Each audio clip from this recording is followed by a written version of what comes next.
Hello friends, मैं doctor Sumit Dubey, prosthodontist और implantologist. मैं लाजपत नगर दिल्ली में प्रैक्टिस करता हूं।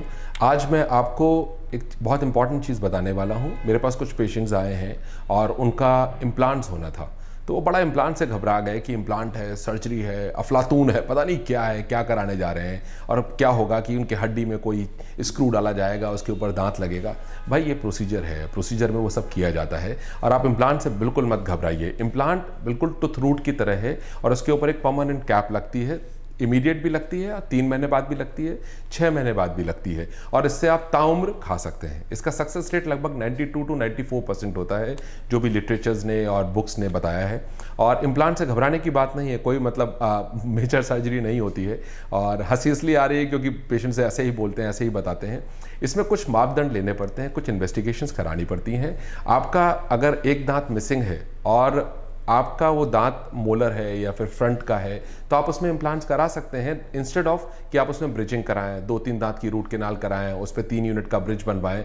तो अगर एक दांत मिसिंग है तो एक दांत का आप डेंटल इम्प्लांट करा सकते हैं। ये इम्प्लांट टाइटेनियम का बना होता है, वो बहुत बायोकम्पेटेबल है, आपके शरीर में उसका कोई भी साइड इफेक्ट नहीं होता है और इसमें कोई भी प्रिकॉशंस नहीं लेने पड़ते हैं आपको। आप अच्छी तरीके से फिर से दोबारा खा सकते हैं। जैसे नॉर्मल दांत में आपके दर्द हो रहा है तो आपने रूट केनाल कराई या फिलिंग कराई या सफाई कराई, फिर भी आप कहते हैं ठंडा गर्म लग रहा है, बहुत पेन हो रहा है, ठीक से चबाया नहीं जा रहा। इम्प्लांट्स में ऐसा कुछ नहीं होता। इम्प्लांट्स फिक्स्ड होते हैं, बोन के साथ होते हैं और अगर सक्सेस रेट इसका आपका अच्छा रहा, आपकी बोन की डेंसिटी अच्छी रही, आपकी हेल्थ अच्छी रही, तो जब तक आप हैं तब तक ये इम्प्लांट्स रहेंगे। और इम्प्लांट्स के अंदर क्या है कि आप कौन लोग इसको करा सकते हैं? जो लोग भी 18 साल के होते हैं, 18 साल से ऊपर उनके इम्प्लांट्स हो सकते हैं और ये हो सकता है लगभग 85-90 ईयर्स तक के लिए। ठीक है, आप बड़ी एज का तो मुझे नहीं पता मेरा, बिकॉज मेरे जो पेशेंट्स जो हाईएस्ट एज ग्रुप में था वो 86 का था जिनका मैंने इम्प्लांट्स किया था। सो क्या होता है कि बहुत सारे पेशेंट्स होते हैं कि वो इम्प्लांट्स टूथ का ही कराएंगे या पूरे अपने जबड़े का कराएंगे या पूरा 32 ही लगवाएंगे या डेंचर्स लगवाएंगे, रिमूवेबल डेंचर्स लगवाएंगे या फिक्स डेंचर्स लगवाएंगे। अभी जो रिमूवेबल डेंचर्स होते हैं तो आपने आमतौर पे देखा होगा कि लोगों की जबड़ा बना हुआ है, 32 ही बनी हुई है, कभी निकालते हैं कभी रखते हैं। इसमें क्या होता है कि कुछ इम्प्लांट, जैसे 2 इम्प्लांट्स नीचे लगाए, 4 इम्प्लांट्स ऊपर लगाए और उसके ऊपर हमने बॉल एंड सॉकेट या फिर लोकेटर्स करके अटैचमेंट्स होते हैं इम्प्लांट के, उसके साथ उसको फिक्स कर दिया।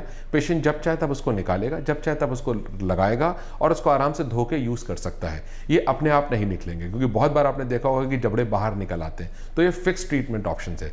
दूसरा ऑप्शन इसके अंदर आता है कि इसमें हमने 4 इम्प्लांट्स नीचे, 4 इम्प्लांट्स ऊपर लगा के उसको स्क्रू से टाइट कर दिया। स्क्रू से टाइट होने के बाद पेशेंट उस डेंचर्स को नहीं निकाल पाता है, उसको बोलते हैं hybrid dentures, implant supported dentures. ठीक है। तीसरा होता है जो हमारा, वो होता है फिक्स ब्रिजेस।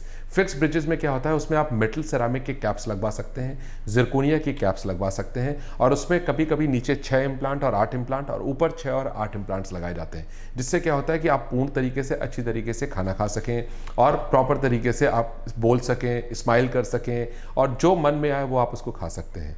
देखिए, जब क्राउन्स लगते हैं, कैपिंग्स लगते हैं, चाहे वो इम्प्लांट्स पे लगें चाहे आपके नॉर्मल दांत पे लगे, जैसे कैपिंग कराते हैं रूट केनाल के बाद, तो वेयर एंड टेयर तो चीज़ों का होता ही है, लेकिन यह है कि ये लंबे समय तक चलता है और जो भी वेयर एंड टेयर होता है उसके लिए आप डेंटिस्ट से संपर्क कर सकते हैं। क्योंकि कोई भी चीज़ अगर आप इस्तेमाल करेंगे और आप सोचेंगे वो वैसे की वैसी ही रहे 5 साल, 10 साल, 20 साल, 25 साल बाद, तो पॉसिबल नहीं है।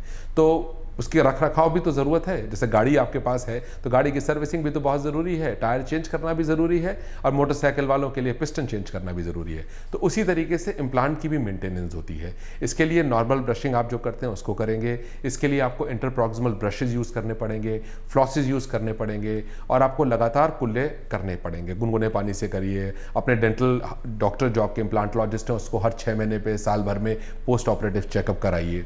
हाँ, इसमें कुछ चीज़ें हैं, कुछ पेशेंट्स हैं जिनके लिए थोड़ी दिक्कत होती है, जैसे कैंसर पेशेंट्स हैं और वो लोग कोई दवाइयाँ लेते हैं, बिसफॉस्फेनेट्स की मेडिसिन लेते हैं, या फिर पेशेंट जो हार्ट पेशेंट हैं उनकी इकोस्प्रिन बंद करानी पड़ती है, उनकी रोजेस्टेटिन जो मेडिसिन चलती हैं वो बंद करानी पड़ती हैं, कार्डियक कंसल्टेंट लेना पड़ता है ताकि उनका जो मेटाबॉलिक रेट है, जो उनकी बॉडी का जो मैकेनिज्म है उसको समझ सके डॉक्टर भी और फिजिशियन भी। तो उनकी कंसल्ट के बाद आप उसको करा सकते हैं। ऐसा कुछ नहीं है कि इम्प्लांट्स में डायबिटीज़ है तो इम्प्लांट्स नहीं हो सकता। हाँ, डायबिटीज़ अनकंट्रोल्ड है, 350, 400, 250 है और लगातार बढ़ रहा है, तो उसमें इम्प्लांट्स कॉन्ट्राइंडिकेटेड होते हैं।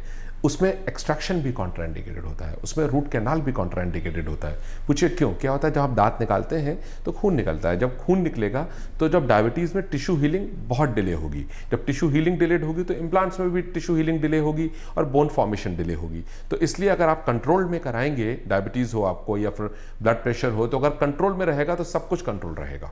तो इसलिए इम्प्लांट्स कोई मतलब हाय तौबा नहीं है, बहुत आसान काम है, बहुत अच्छा काम है और बहुत तरीके के इम्प्लांट्स आते हैं। उसके लिए आपको पहले एक इंट्राओरल एक्सरे करना पड़ता है, उसके बाद आपको ओपीजी कराने को बोलते हैं, उसको बोलते हैं ऑर्थोपेंटोग्राम, फुल माउथ का एक्सरे होता है। उसके बाद आपको बोलते हैं सीबीसीटी कराना, उसको बोलते हैं कंप्यूटर बोन टोमोग्राफी। इन सब चीज़ों से क्या होता है, उससे आपको पता लगता है और डॉक्टर को पता लगता है कि इसमें किस साइज़ का इम्प्लांट यूज़ करना है, किस डायमीटर का इम्प्लांट यूज़ करना है, कितनी लेंथ का इम्प्लांट यूज़ करना है। फिर वो इम्प्लांट्स को ऑर्डर करता है, फिर आपकी सर्जरी प्लान होती है, फिर वो इम्प्लांट सर्जरी परफॉर्म की जाती है।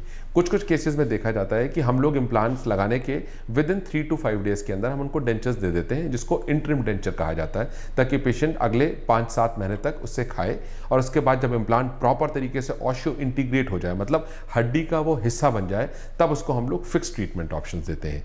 अगर मान लीजिए आपने 2 इम्प्लांट ऊपर और 2 इम्प्लांट नीचे कराए हैं, फिर आप किसी से मिले, उन्होंने बोला कि हमने तो मेटल सिरामिक का और जिरकोनिया का ब्रिज लगवा रखा है, आपने क्यों नहीं करवाया? तो 2 इम्प्लांट्स के ऊपर जिरकोनिया का फुल माउथ ब्रिज नहीं लगता है, मेटल सिरामिक पे नहीं लगता है। तो जितना ज़्यादा पिलर्स होंगे, जितना ज़्यादा इम्प्लांट्स होंगे, उतना अच्छा ब्रिजिंग भी रहेगा। मतलब कहने का ये नहीं कि आप 20 इम्प्लांट करा लें, मतलब जो आपकी सीबीसीटी रिपोर्ट होगी और डॉक्टर के साथ कंसल्ट होगी, तो डॉक्टर डिसाइड करेगा कि ऊपर 6 इम्प्लांट्स लगने हैं कि 8 इम्प्लांट्स लगने हैं for a fixed process like metal ceramic crown and zirconia.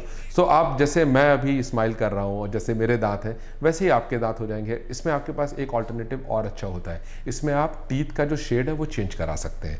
मान लीजिए आपके टाइम में आप स्मोकर हैं, आप अल्कोहलिक हैं, या फिर आपके दांत में पीलापन रहता है बचपन में, या फिर आपकी मिडिल एज में आपने बहुत फेस किया है, बहुत बार डेंटिस्ट के पास गए हैं कि मेरे दांत में पीलापन रहता है, ये कैसे जाएगा, मसूड़े बहुत वो रहते हैं। तो इम्प्लांट्स में आप अपना शेड दांतों का वाइट भी करा सकते हैं, ऑफ वाइट भी करा सकते हैं। तो आपको आपकी स्माइल जैसा आप चाहें वैसा उसको करा सकते हैं। और इसमें एक खास बात यह है कि इसकी मेंटेनेंस के लिए आपको विजिट करना बहुत ज़रूरी होगा और इम्प्लांट सर्जरी प्लान करनी पड़ती है, मेडिकल हिस्ट्री लेनी पड़ती है, ब्लड एग्जामिनेशंस होते हैं, इन्वेस्टिगेशंस होती हैं, जो कि आप किसी भी पैथोलॉजी से एक बार लिखा जाएगा, उसको आप करा सकते हैं। अपॉइंटमेंट रखिए।